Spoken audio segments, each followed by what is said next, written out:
Homeless man humiliated by restaurant chef unaware the owner was watching. Robert Sullivan looked at the back door of the gastronomy house with a mix of hope and shame. For 3 weeks, he had been coming to the place at the end of the workday, hoping for some leftover food that would otherwise be thrown away. That's when Chef Michael Reynolds appeared at the door, gripping a wooden spoon, his face twisted in anger. He pointed the utensil directly at Robert's face and began shouting insults. What neither of them knew was that William Harrison, the restaurant's owner, was watching the entire scene from his office window with an expression of disapproval and surprise. "I've told you not to come around here anymore, you bum," Michael yelled, thrusting the wooden spoon closer to Robert's face.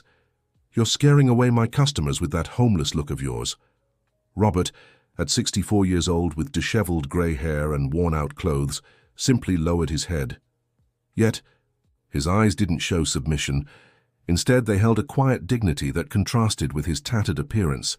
"I just wanted a little of the food that's going to waste," he replied in a calm, polite voice. "I don't mean to bother anyone." "Garbage food is exactly what you deserve," the chef mocked, his white apron stained with what looked like splatters of blood-red sauce. "If you want to eat well, get a decent job like a normal person."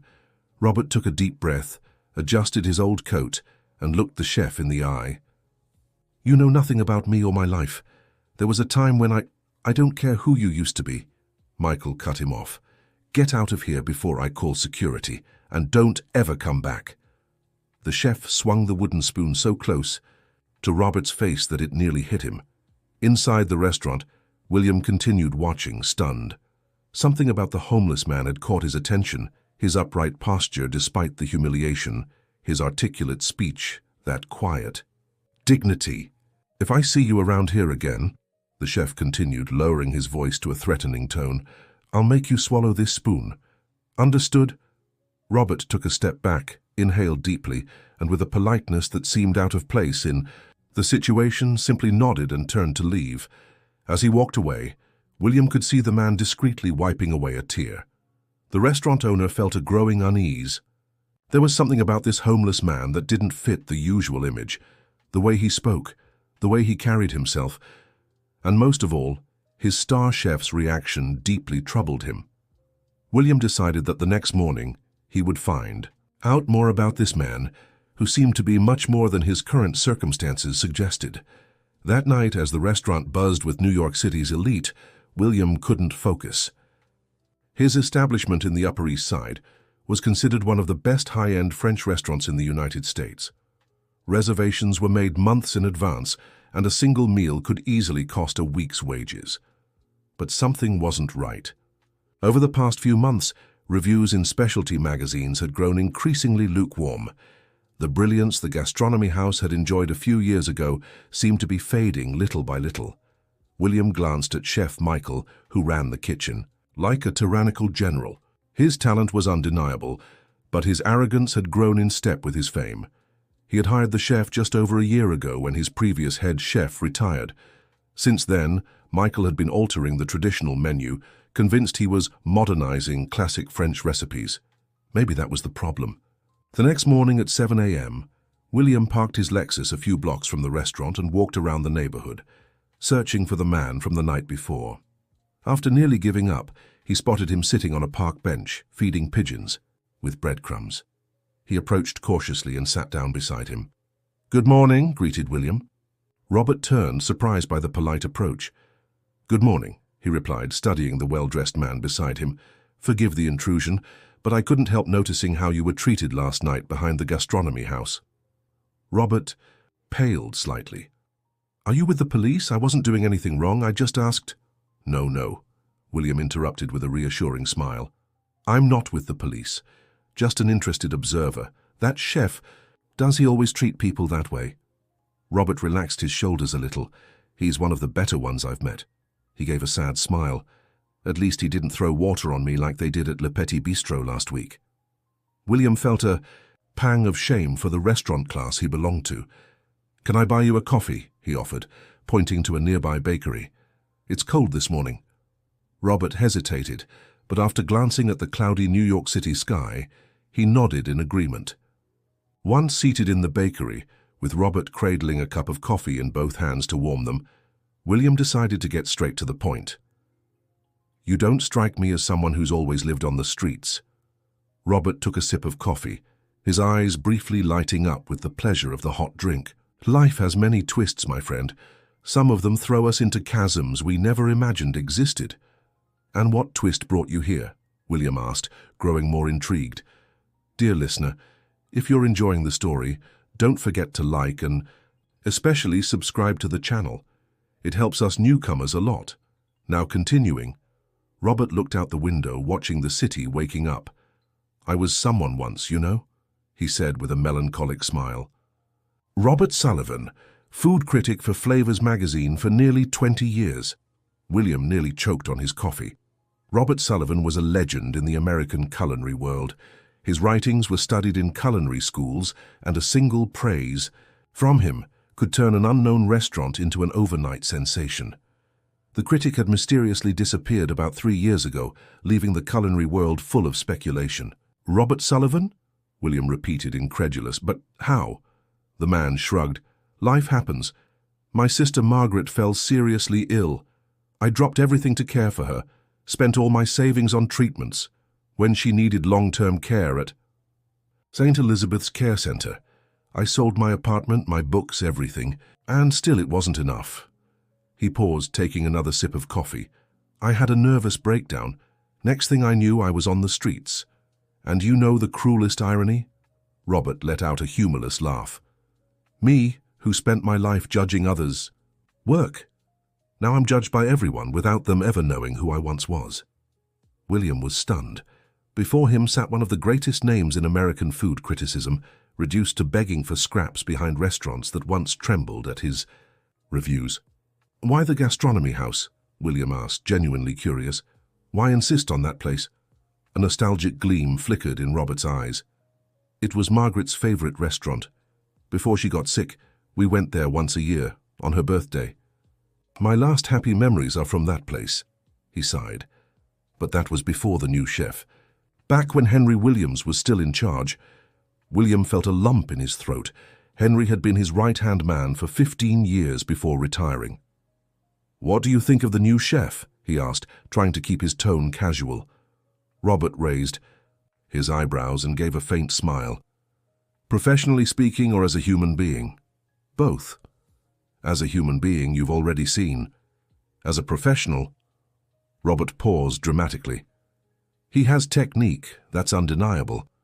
But he lacks soul, respect for tradition. The béarnaise sauce he serves is culinary heresy. He adds dill, can you imagine?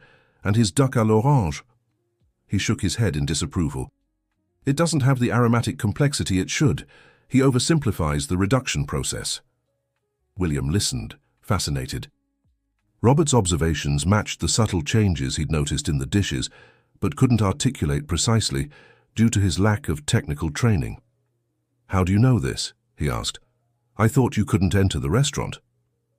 Robert smiled, slightly embarrassed. "The kitchen staff sometimes throws away plates that come back nearly untouched.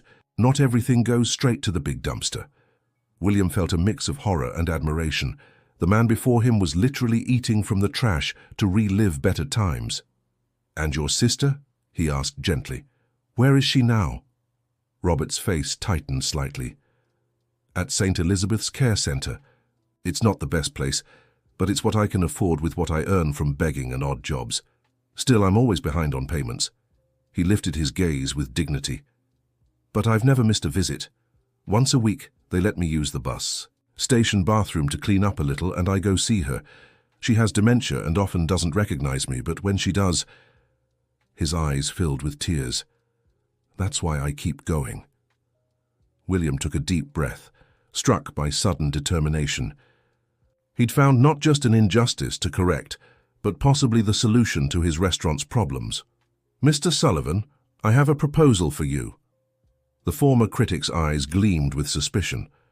"If it's charity, I appreciate it, but I'd rather decline." "It's not charity," William assured quickly. "It's an exchange of services.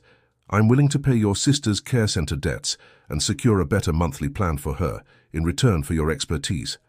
Robert tilted his head, intrigued. What kind of expertise? I need an honest, detailed analysis of the gastronomy house. Something's wrong there. The regulars are dwindling, the professional reviews are lukewarm.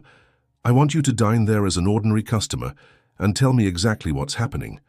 The former critic's eyes widened. Impossible. Their chef would recognize me and throw me out before I even got the menu. William smiled. Don't worry about that. I'll handle all the details. A shower, new clothes, a good barber. No one will recognize the famous critic Robert Sullivan, much less connect him to the man asking for scraps behind the restaurant. Robert fell silent for a moment, considering the offer. Why would you do this for me? You don't even know me. William looked him straight in the eye. Let's just say I'm correcting an injustice and, at the same time, investing in the future of your business, Robert interrupted, suddenly wary. You work at the gastronomy house. William realized he'd said too much. I'm just someone invested in the restaurant's well-being, he deflected. So, do we have a deal? After a few more questions and reassurances, Robert finally agreed, but with one condition. I want to visit my sister first. It's been 2 weeks since I've seen her because I couldn't scrape together enough for the bus fare. William not only agreed, but insisted on driving him personally.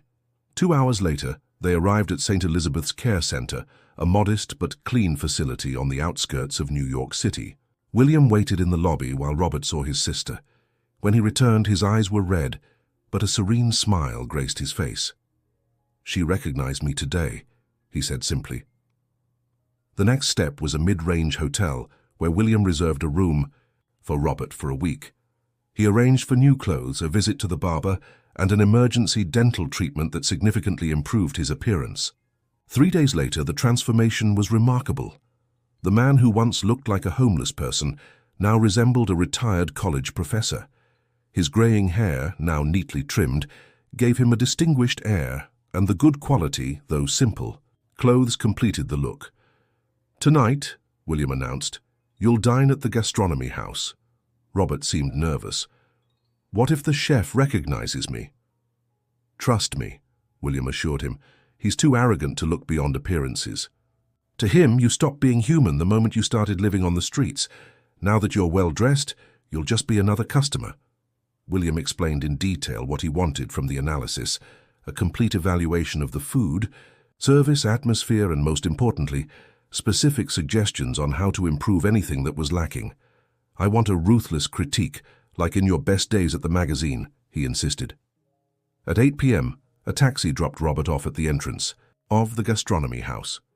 William was already there, strategically seated at a discreet table where he could observe everything. He watched as Robert entered, was greeted by the maitre d' and led to his table. The former critic seemed tense, but maintained the elegant posture that had once been his trademark. The critical moment came when Chef Michael stepped out of the kitchen to greet some regular patrons. His eyes briefly swept over Robert without any sign of recognition. William breathed a sigh of relief. The dinner proceeded normally. Robert discreetly took notes in a small notebook as he carefully sampled each dish. His evaluation technique was famous. Small portions of each preparation, precise intervals between bites, occasionally closing his eyes to better appreciate the flavors. It was when dessert was being served that disaster struck. Chef Michael, passing through the dining room again, abruptly stopped upon seeing Robert taking notes. Something about the gesture jogged his memory. He approached the table with determined steps. "Is there a problem with the food, sir?" he asked in a falsely polite tone. Robert looked up, surprised. "No, not at all. I'm just jotting down my impressions. It's a habit." Michael narrowed his eyes, studying the customer's face more closely. "Curious, you seem familiar." William watched the scene, ready to intervene if necessary. He saw the exact moment the chef's expression shifted from suspicion to recognition and, finally, to fury. "You!" Michael exclaimed loudly enough to draw attention from nearby tables. "You're the beggar who's always lurking behind the restaurant." Robert kept his composure, though his hands trembled slightly. "I think you're mistaking me for someone else, chef," he replied calmly, deliberately using the professional title to remind him of their surroundings. "I'm not mistaken at all," Michael insisted, growing more agitated. What is this, some kind of joke? Who paid for this whole production? A competitor trying to humiliate me? The maitre d' approached, visibly embarrassed. Chef, please, the other guests. Stay out of this, Paul, Michael snapped. Then, turning back to Robert, what are you writing there? Let me see that. Before Robert could react, the chef snatched the notebook from his hands. He flipped through it frantically, his face growing redder as he read the detailed critiques of each dish. Who do you think you are to criticize my food? Her beggar who eats scraps. William stood up, ready to intervene, but before he could reach the table, Michael had already picked up a wine glass and accidentally spilled its contents onto Robert's new shirt. Oops, sorry, he said sarcastically. Looks like you'll need to borrow more clothes. The entire restaurant had stopped to watch the scene. Robert, with surprising dignity, simply took a napkin and tried to clean the wine stain while saying, in a controlled voice, Chef Reynolds, I understand your frustration, but know that I'm here as a paying customer and have the right to share my thoughts on the meal. If it bothers you so much, perhaps you should question the quality of what you're serving, not the person evaluating it. Those words seemed to hit Michael like a slap. He was momentarily speechless as the maitre d' seized the opportunity to step between them. Please, chef, return to the kitchen. I'll handle this. William finally reached the table. What's going on here? He asked, pretending not to. No, Robert. The maitre d', relieved by the third-party intervention, began to explain. A misunderstanding, sir. The chef thought he recognized. It's no misunderstanding. Michael interrupted, regaining his voice.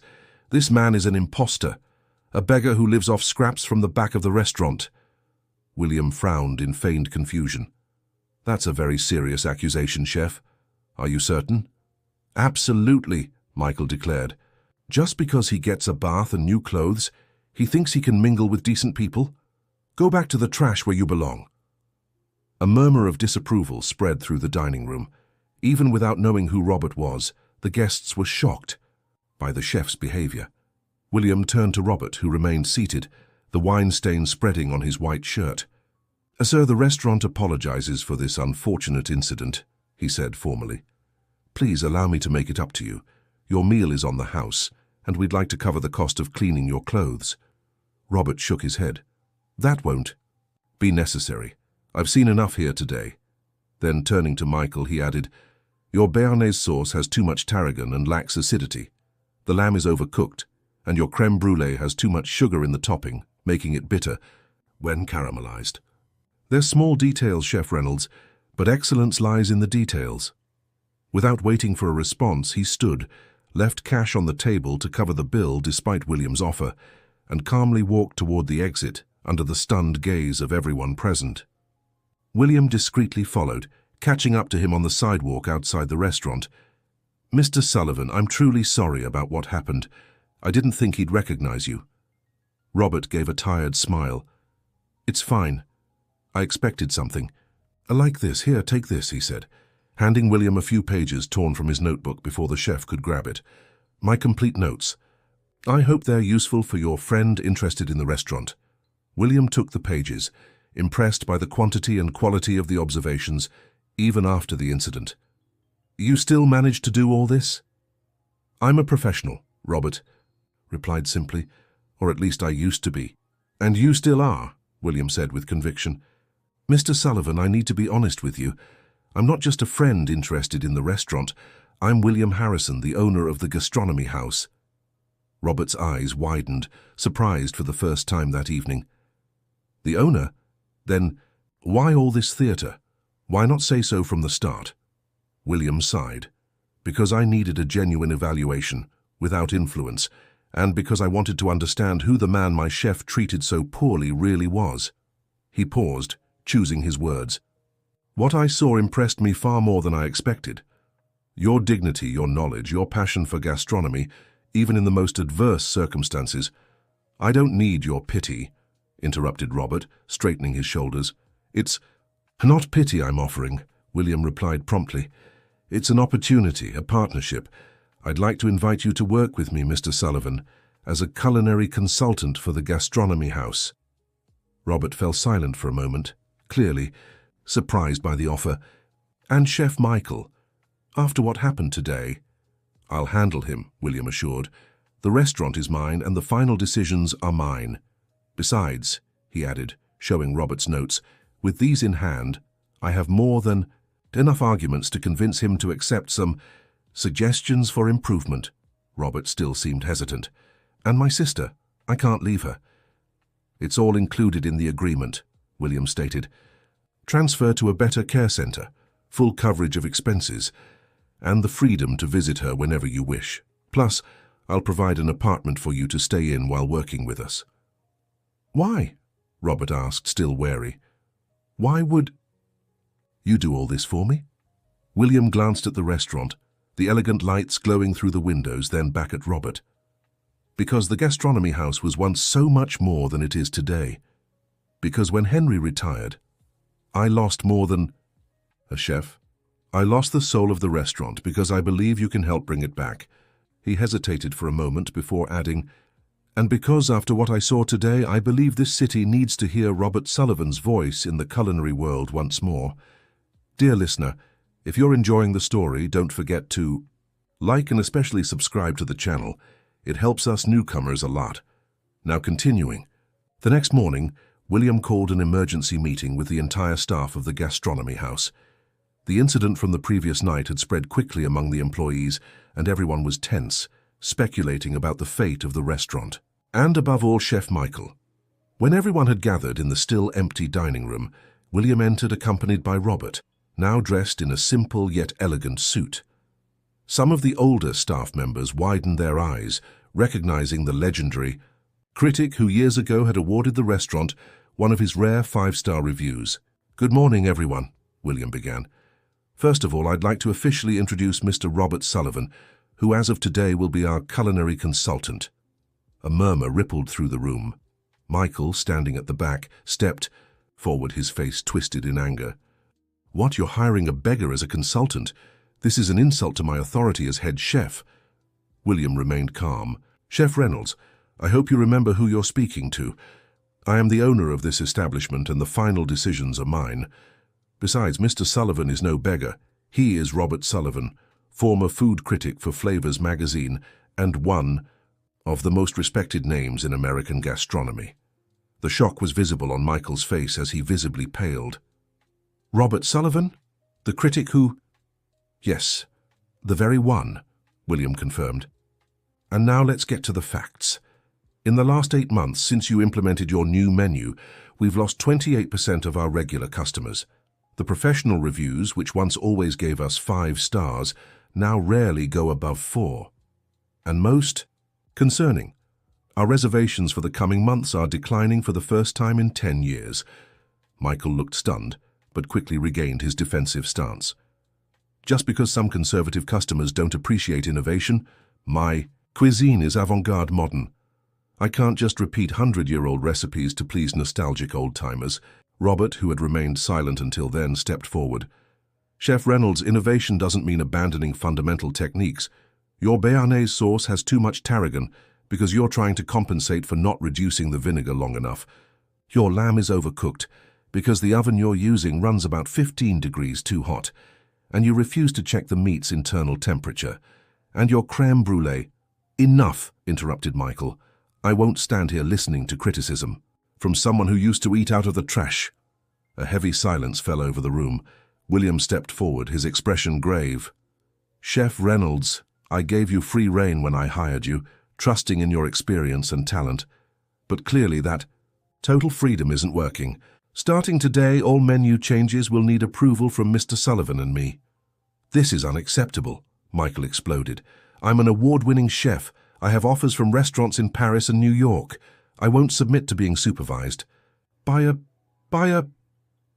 a critic who knows French cuisine better than most French chefs," William finished coldly. "The choice is yours, Michael.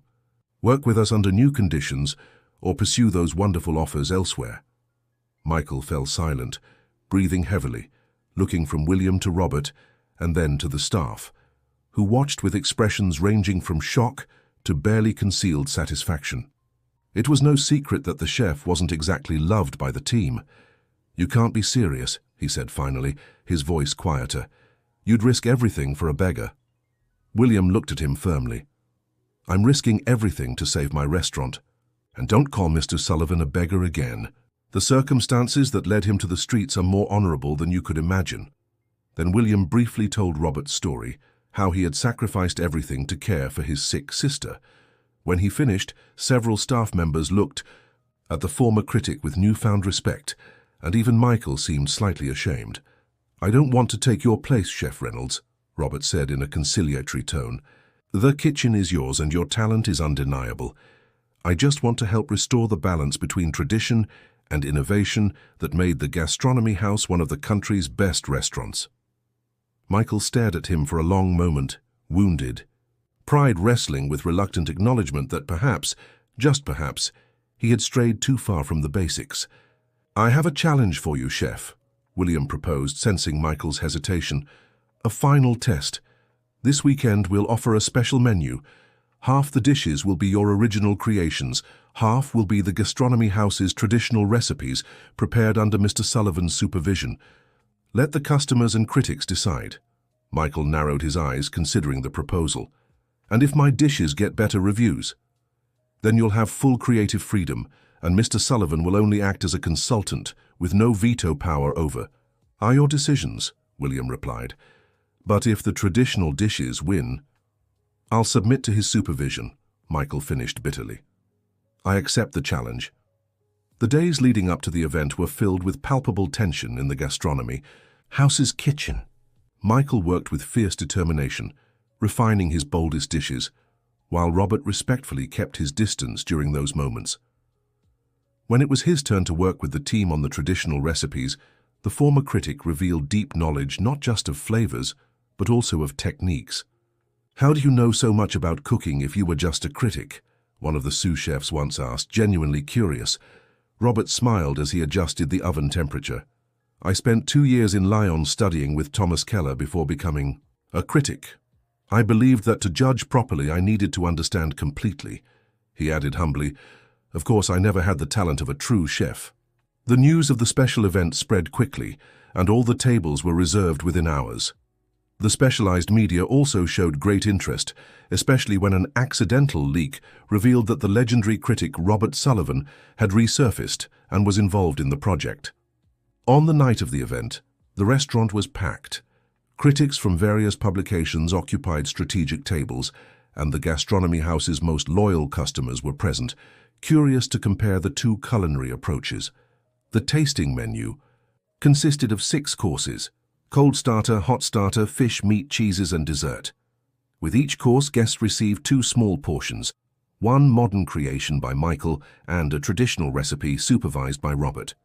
Along with the dishes, each guest received a small card to discreetly evaluate each offering. The tension in the kitchen was palpable, but there was also an air of focus and excellence that hadn't been seen in a long time. Michael and Robert worked on opposite sides, each overseeing their team with absolute precision. Outside, William observed the dining room with growing satisfaction. Regardless of the outcome, the enthusiasm was evident. Guests eagerly discussed each course among themselves, comparing flavors and presentations. The energy of the Gastronomy House had returned. At the end of the night, when the last guest had left, William gathered the entire team in the kitchen. Michael remained tense while Robert seemed serene, whatever the result. "Regardless of the numbers," William began, "I want to thank everyone for their exceptional work tonight. The Gastronomy House shone as it hasn't in a long time." He then began reviewing the evaluation cards, counting carefully. As the numbers added up, Michael's expression grew darker. "The results are clear," William finally announced. Out of the 6 courses, 4 were won by the traditional recipes, 1 was a tie, and only 1 was won by the modern version. A heavy silence fell over the kitchen. All eyes turned to Michael, who seemed to be fighting an internal battle.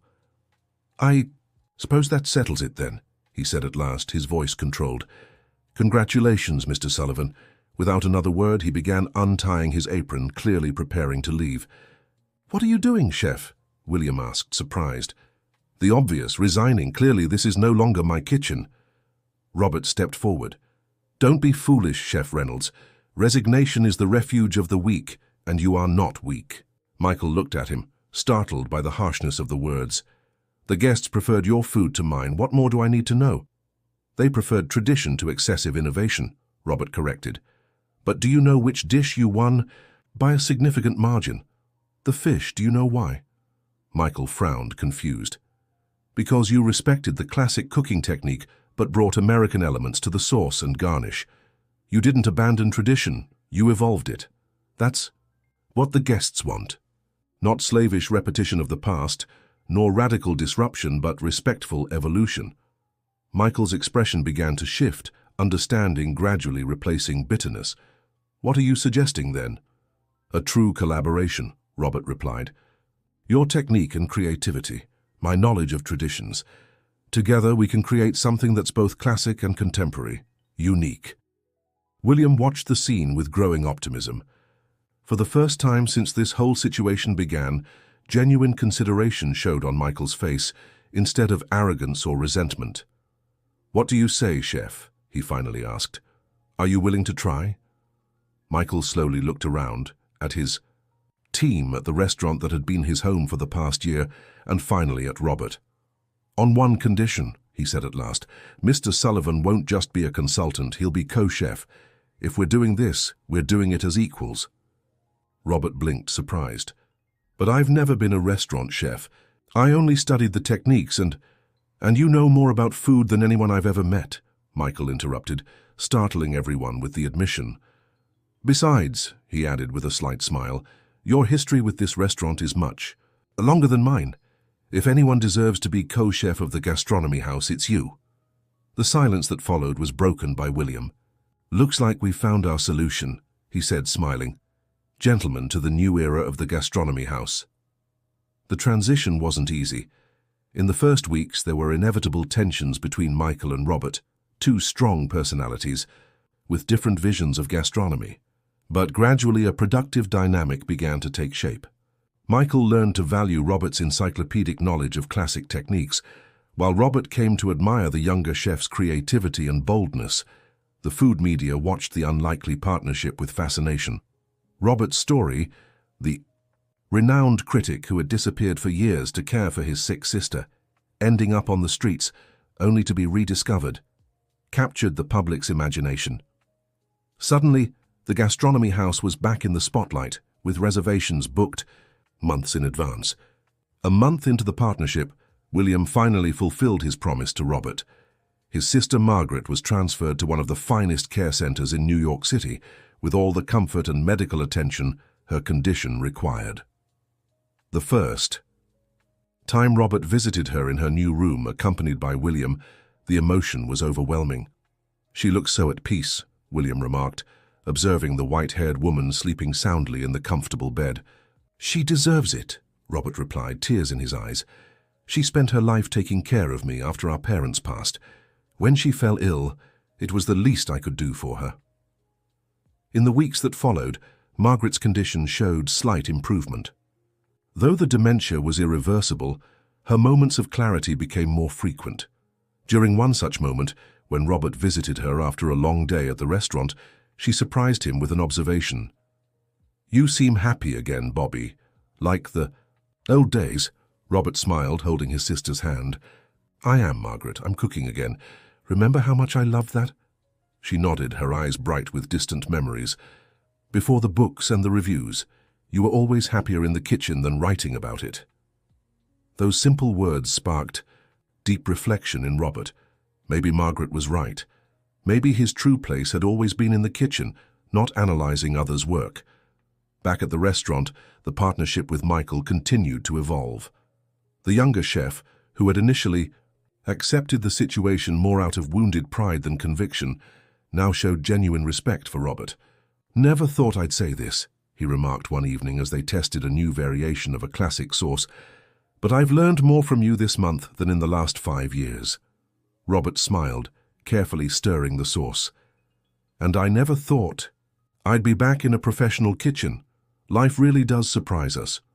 The new menu at the gastronomy house, born from this unlikely collaboration, was a celebration of the perfect balance between tradition and innovation. Classic French techniques with subtle touches of American ingredients, contemporary presentations that respected the essence of traditional dishes. Critics and customers were delighted. 3 months after the partnership began, the gastronomy house received a visit from François Beaumont, one of Europe's most influential food critics. His presence caused a stir in the kitchen, especially since he was known for his purist views and often criticized unnecessary fusions. "I'm nervous," admitted Michael as he finished plating. Beaumont destroyed the reputation of the heavens in Paris just because they dared to add a touch of passion fruit to the traditional sabayon. Robert, surprisingly calm, simply smiled. "François is more flexible than he seems. He can't resist perfect technique, no matter the ingredients. I've dined with him many times in Paris. Trust me." The meal unfolded in silence, with Beaumont maintaining an impassive expression as he tasted each dish. At the end, he asked to see the kitchen, a rare request that left everyone even more on edge. In the kitchen, after formally greeting the entire team, Beaumont fixed his gaze on Robert. "So the rumors are true. Robert Sullivan left criticism to become a chef." "Life takes unexpected turns, my friend," Robert replied in perfect French. "Sometimes we must lose everything to discover what truly matters." The French critic studied him for a moment before turning to Michael. "And you, young chef, had the wisdom to accept the partnership, even after the incident." Michael, to everyone's surprise, smiled humbly. "It was the best decision of my career, monsieur." "Beaumont, Mr. Sullivan has taught me more about French classics than my years in Paris." Beaumont nodded slowly, and then, to everyone's astonishment, extended his hand first to Michael, then to Robert. "The meal was superb, monsieur, a perfect demonstration that tradition and innovation are not opposites, but complements. Await my review with, how do you say it? Ah yes, peace of mind." After the French critic left, the kitchen erupted in quiet celebration. William hugged Robert first, then Michael, visibly moved. "You did it, you really did it." Beaumont's review, published a week later, was more than positive. It was glowing. He not only praised the technical perfection of the dishes, but also the sensitivity with which tradition and innovation were balanced. "The gastronomy house," he wrote, "has achieved what few restaurants in the world can, simultaneously honoring the past and embracing the future." The impact was immediate and overwhelming. International reservations began pouring in. Food tourists included the restaurant in their itineraries. Within months, the gastronomy house was firmly established among the best restaurants in the United States and Latin America. For Robert, however, the greatest recognition came in a much more personal way. On a quiet afternoon, while visiting Margaret at the care center, she surprised him again during one of her lucid moments. "I saw your restaurant on television, Bobby," she said with evident pride. "My little brother, chef of a famous restaurant." Robert felt tears in his eyes. "It's the restaurant where I took you on your birthday, remember?" Margaret nodded, her eyes bright with memories. "I remember. The food was wonderful. But never as good as now, with you in the kitchen." Those simple words meant more to him than all the glowing reviews in the world. At the restaurant, Michael was also undergoing his own personal transformation. The arrogant chef who treated subordinates with disdain was gradually becoming a more thoughtful leader, inspired by Robert's example. Employee turnover, which had always been high under his command, dropped dramatically.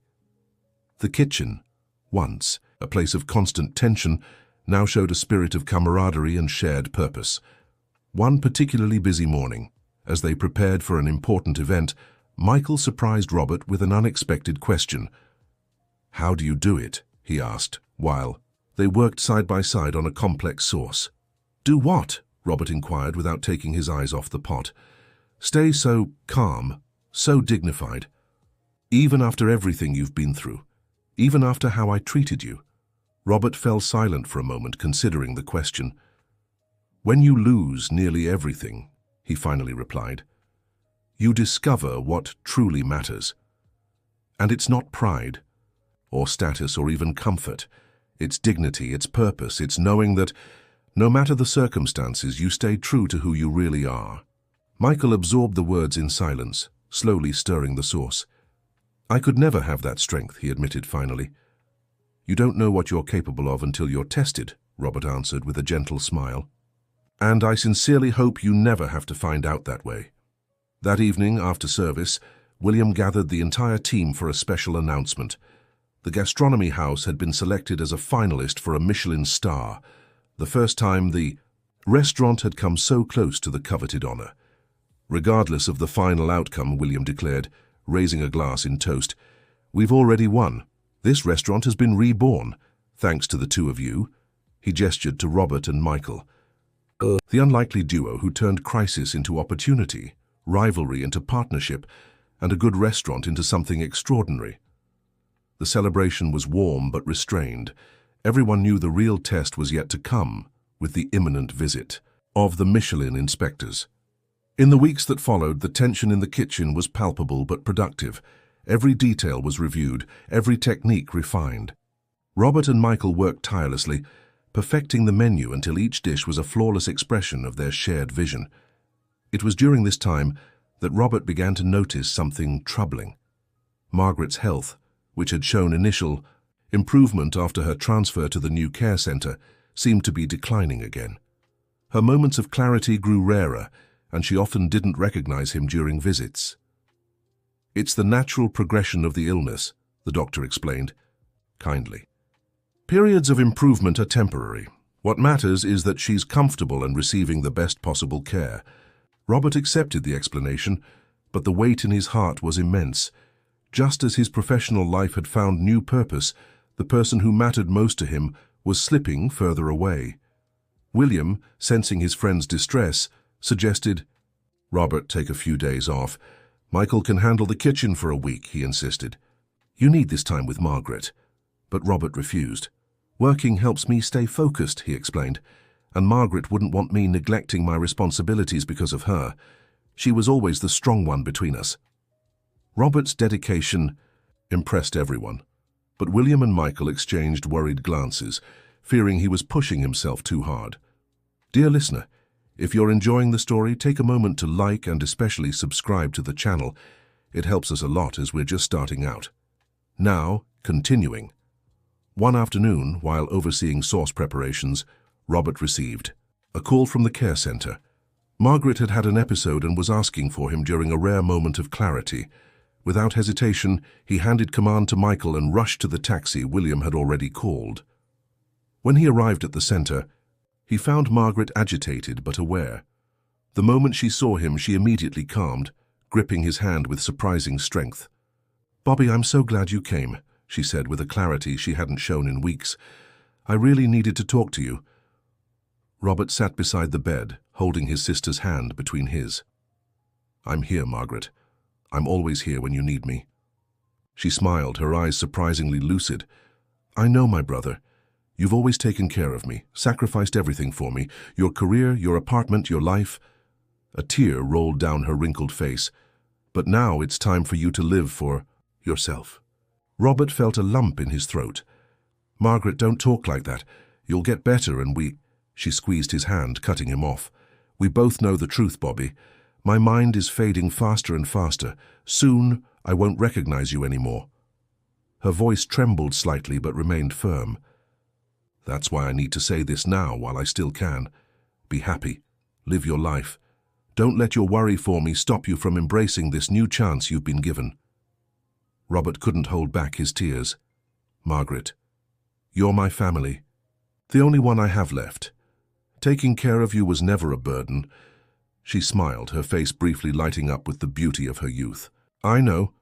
And knowing that gave me strength all these years, but now you have a new purpose. This restaurant, this partnership. I've seen how your eyes shine when you talk about it." She paused, taking a deep breath.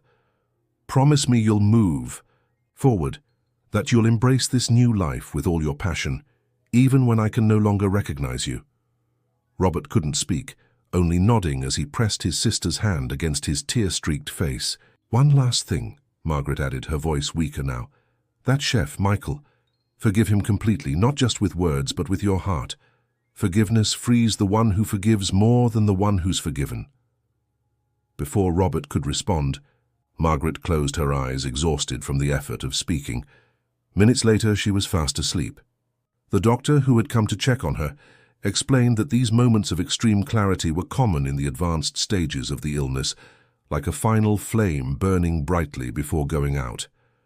Robert stayed by her side for hours, holding her, hand replaying every word of their conversation in his mind.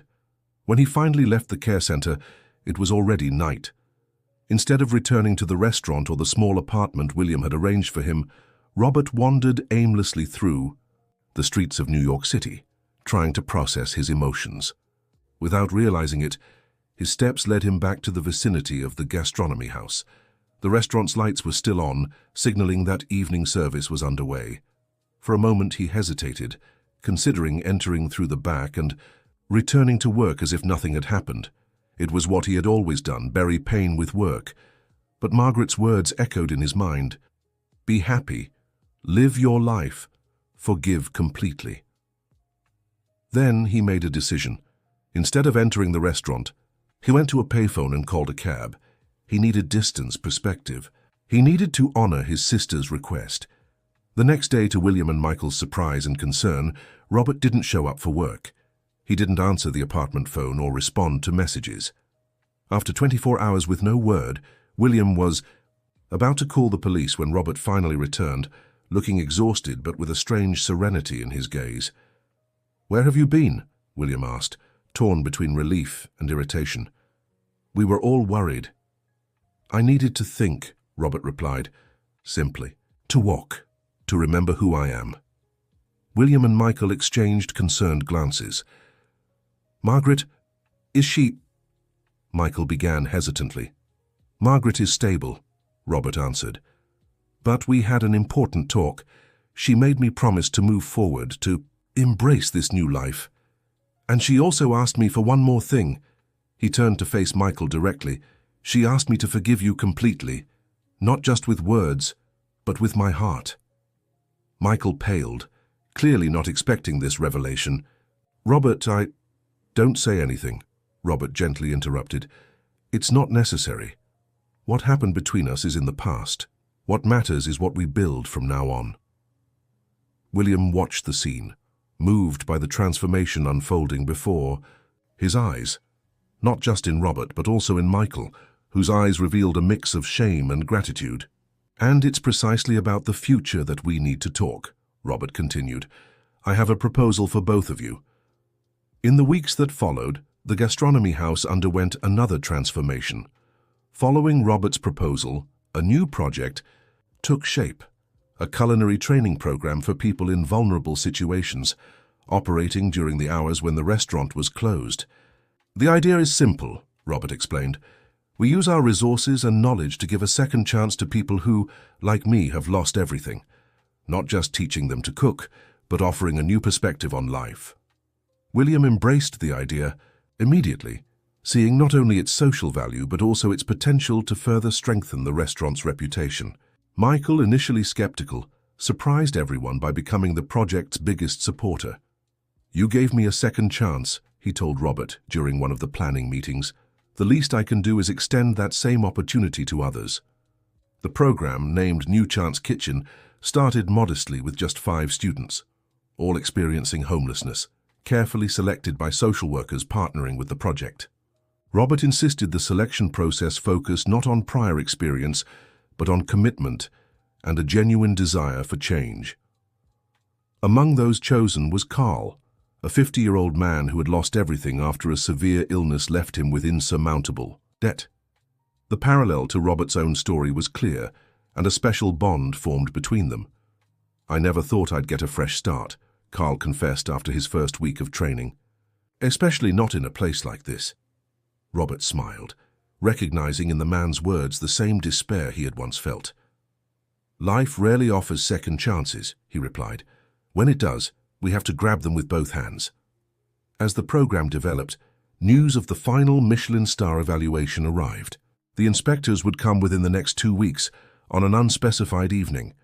Tension in the kitchen reached new heights. "We need to be perfect every night," Michael instructed during a staff meeting. "Every dish, every detail must be flawless. The inspectors don't identify themselves, so we'll treat every customer as if they were one of them." Robert agreed but added an important note. "Perfection doesn't mean rigidity. What the inspectors look for isn't just technique, it's soul. Our food needs to have not just precision, but meaning. Every dish should tell our story. The Sewell's team absorbed his words, understanding the depth of what was at stake. It wasn't just a star. It was the recognition of an extraordinary journey, both personal and culinary. The following week, while overseeing the preparation of one of the new menu's signature dishes, Robert received another call from St. Elizabeth's Care Centre. Margaret had taken a significant turn for the worse. The doctors believed she was entering the final stages of her illness.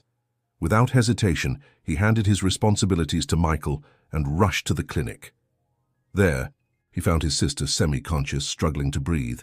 The doctors explained that although she was receiving all possible palliative care to ensure her comfort, the process was irreversible. "How long?" asked Robert, his voice choked. "Days, maybe a week," the doctor replied gently. "It's impossible to say for certain." Robert nodded, holding his sister's limp hand. At that moment, all his worries about the restaurant, the Michelin star, the training program seemed insignificant.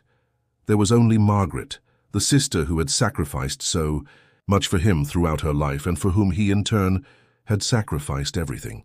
"I'll stay with her," he decided, "for as long as it takes." When he told William and Michael about his decision, they understood immediately. "Stay as long as you need," William assured him. "The restaurant will be here when you return. And don't worry about the Michelin star," Michael added. "We'll honor everything you've taught us. We won't let you down." Robert spent the following days by Margaret's bedside, rarely leaving to eat or rest. He talked to her constantly, reminiscing about their childhood, sharing news about the restaurant, the training program, the students. He didn't know if she could hear him, but he felt his voice might offer some comfort. On the fourth night, as he dozed in the chair beside her bed, he was awakened by a faint squeeze on his hand.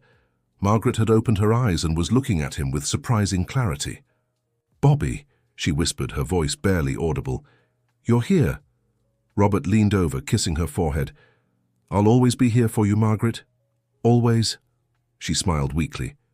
"Remember when Mom used to make that cornmeal cake with guava paste?" she asked, her voice fading in and out like a weak radio signal. "You said you'd be a chef one day, just so you could make that cake every day." Robert chuckled softly, tears streaming down his face. "I remember.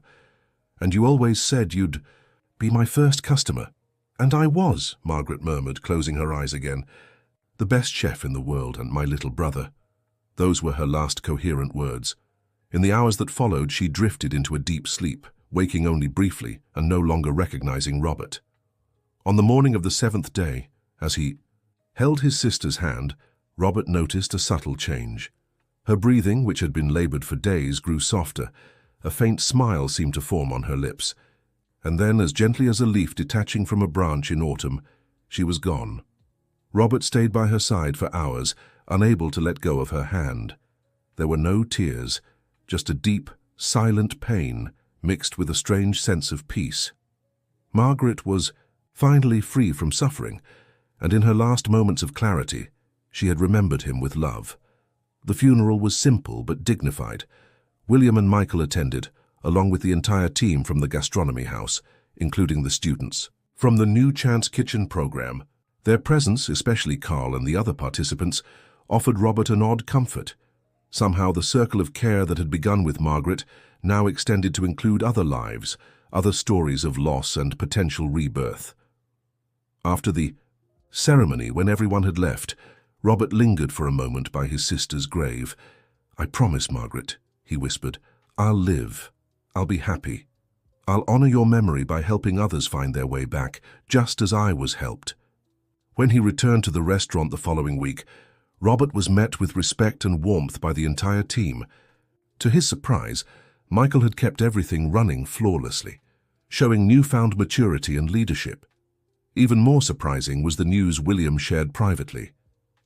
"The Michelin inspectors came while you were away," he revealed. Michael identified one of them, a Frenchman who asked for detailed information about the origin of some ingredients. The service went off without a hitch. From what we could tell, they left impressed. Robert nodded, taking in the information. Under other circumstances, he would have been devastated to miss such a crucial moment. Now, however, his perspective had changed. The Michelin star was still important, but it no longer defined his worth or success. "Michael deserves the credit if we get the star," he said sincerely. "He led the team when I couldn't be here." William smiled, placing a hand on his shoulder. "It was a team, Robert, a team you helped build, and they held strong for you because they knew you'd have done the same for any of them." In the weeks that followed, Robert threw himself into work with renewed energy but also a fresh outlook. He delegated more responsibilities, trusted the team more. He devoted more time to the New Chance Kitchen program, seeing it not just as a social responsibility project, but as his true legacy. It was during a class with the program participants that William came rushing into the kitchen, waving an envelope. "It's here," he exclaimed, breathless. "The letter from the Michelin guide." Everyone froze. Michael emerged from the main kitchen, his hands still dusted with flour. The program students, sensing the moment's significance, stepped back respectfully. William opened the envelope with trembling hands, silently read the contents, then looked up, a huge smile spreading across his face. "We did it," he announced. "A Michelin star for the gastronomy house." The kitchen erupted in celebration. Hugs, tears, shouts of joy. Michael embraced Robert tightly. "We did it, partner," he said, his voice thick with emotion. "We really did it." Robert smiled, moved but serene. "We achieved much more than a star," he replied, looking around at the jubilant team, at the program students watching in awe. "We built a family, a community. That's worth more than any recognition." The celebration lasted well into the night. Champagne was popped, toasts were made. William announced a bonus for all staff and the expansion of the New Chance Kitchen program, now with the added prestige of being linked to a Michelin-starred restaurant. At the height of the revelry, Robert slipped quietly onto the restaurant's terrace. There, alone under the starry New York City sky, he allowed himself a moment of pure emotion. Tears streamed freely down his face, joy for the recognition, sorrow for Margaret's absence, gratitude for the second chance life had given him. "We did it, Margaret," he whispered to the heavens. "Your story, my story, the restaurant's story, all woven into something beautiful. I hope you're proud." A gentle breeze brushed his face, like an answer. Smiling through tears, Robert took a deep breath and returned to the celebration, ready to fully embrace the future ahead. 6 months after earning the Michelin star, the gastronomy house not only maintained its culinary excellence, but had become a model for purpose-driven business. The New Chance Kitchen program graduated its first class, with 5 of its 6 participants immediately hired by high-end restaurants in New York City. Carl, the student with whom Robert had formed a special bond, was invited to stay at the gastronomy house as an assistant sous chef.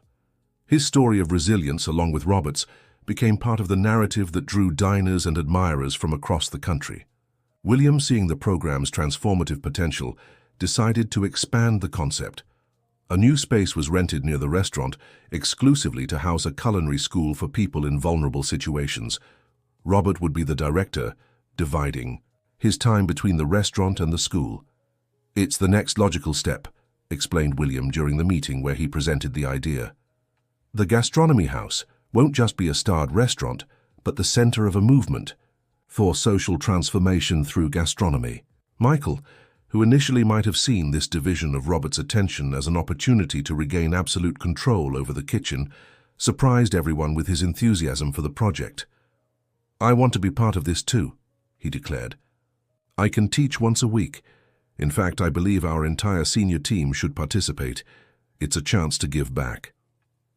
That statement, more than anything else, showed Robert how much Michael had grown and matured in recent months. The arrogance of the celebrity chef had given way to a deeper understanding of food's transformative power, not just as artistic expression, but as a vehicle for inclusion and social change. On the night of the school's inauguration, formally named the Margaret Sullivan Culinary Institute in honor of Robert's sister, a small ceremony brought together key figures in that remarkable journey. Among the special guests was François Beaumont, the French critic who had contributed so much to earning the Michelin star. "I'm impressed," Francois confessed to Robert as they watched the new students, all with life stories marked by hardship, explore the school's facilities. "In France we have culinary tradition, prestige, the stars. But this," he gestured broadly, "this is revolutionary, using haute cuisine as a tool for social transformation." Robert smiled modestly. "It's not so revolutionary, Francois. It's just remembering that food has always been about connection, about community. We're simply returning to our roots." Francois studied him for a moment. "You know you could be running any starred restaurant in the world right now, don't you? After your story became known, I had at least a dozen Parisian chefs asking if you'd consider offers." Robert laughed. "And trade all this for Paris? Not in my wildest dreams, my friend. My place is here." The inauguration party lasted well into the night, with Michael and the gastronomy house team serving a buffet that blended French haute cuisine with touches of American ingredients, the same philosophy that had earned the Michelin star. At one point, William called everyone's attention for a brief speech. "Tonight we're not just celebrating the opening of a school," he began. "We're celebrating an extraordinary journey of redemption, transformation, and purpose." He raised his glass toward Robert. "A man who lost everything except his dignity and knowledge, and used those foundations to rebuild not only his own life, but to impact so many others." Emotional applause filled the room. Robert, visibly moved, raised his own glass. "To Margaret," he said simply, "who taught me that caring for others is life's highest purpose." Everyone toasted, in silence, honoring the solemn moment. Later, when the guests had left, and only the closest staff remained to clean up, Robert found himself alone for a moment in the new school's main kitchen. He ran his fingers over the impeccable countertops, the top-tier equipment, all donated by suppliers impressed by the initiative. Michael found him there, lost in thought. "What's on your mind?" he asked, leaning against the doorframe. Robert smiled. "How unpredictable life is. Just over a year ago, I was living on the streets, begging for scraps behind your restaurant. You chased me off with a wooden spoon, and now—" Michael laughed, shaking his head. "And now we're partners, friends, and apparently social reformers." "Who would have thought?" "Who would have thought, indeed," agreed Robert. "You know what's the most ironic part?" continued Michael, stepping closer. "I thought I knew everything about food, that my technique, my training in Paris, my innovations were the pinnacle of gastronomy." He paused, searching for the right words. "It took a man eating scraps from the trash to show me the true meaning of food." Robert looked at him, surprised by the depth of his reflection. "And what is it?" "Connection," Michael replied without hesitation. "It's not about the perfect dish, the flawless technique, the stunning presentation. It's about how food connects us to our history, our culture, to others, to ourselves." He smiled. "You taught me that, Robert, and for that I'll always be grateful." The two men, once adversaries, now united by mutual respect and shared purpose, stood in contemplative silence for a moment. "Shall we?" Michael finally suggested. "William is waiting for a final toast at the restaurant." Robert nodded, following the younger chef out of the new institute. Before closing the door, he cast one last look at the gleaming kitchen that would soon be filled with new students, new stories, new possibilities for transformation. "I kept my promise, Margaret," he thought as he turned the key in the lock. "I'm living, I'm happy, and I'm helping others find their way back." On the sidewalk, William waited for them, a taxi already idling nearby. As they walked toward the car, Robert noticed a familiar figure across the street. A middle-aged man in worn clothes, his gaze lost. The kind of person he himself had been not long ago. Without hesitation, Robert crossed the street toward him. "Good evening," he greeted politely. The man took a slight step back, wary. "Good evening," he replied cautiously. "My name is Robert. We've just opened a school over there." He pointed to the newly renovated building. "A culinary school for people who need a second chance. Classes start next week, and there are still spots available." The man looked at Robert, then at William, and Michael, watching from the opposite sidewalk, clearly confused by the approach. "Why are you telling me this?" he finally asked. Robert smiled. "Because not too long ago, I was exactly where you are now. And someone gave me a chance that changed everything. He handed the man a card with the address and registration details. Sometimes all we need is an opportunity, and someone who believes in us, even when we've forgotten how to believe in ourselves. The man hesitated but eventually took the card, murmuring an uncertain thanks. Robert didn't press further, respecting his dignity, and returned to William and Michael. "First recruit for the next class?" William asked with a smile as they got into the taxi. "Who knows?" Robert replied. "Life has a funny way of coming full circle." As the taxi pulled away toward the gastronomy house, Robert gazed out the window at the lights of New York City, the city that had seen him at his peak, then in misery, and now witnessed his rebirth. A city of brutal contrasts, but also endless possibilities. And in his heart he felt a quiet certainty that his story, so unlikely, so full of twists, was only the beginning of something much greater. End of story. So what did you think of Robert's incredible journey? Share with us if you've witnessed or know similar stories of resilience. Your likes and subscriptions are essential for us to keep bringing you inspiring stories like this one. Thank you for joining us.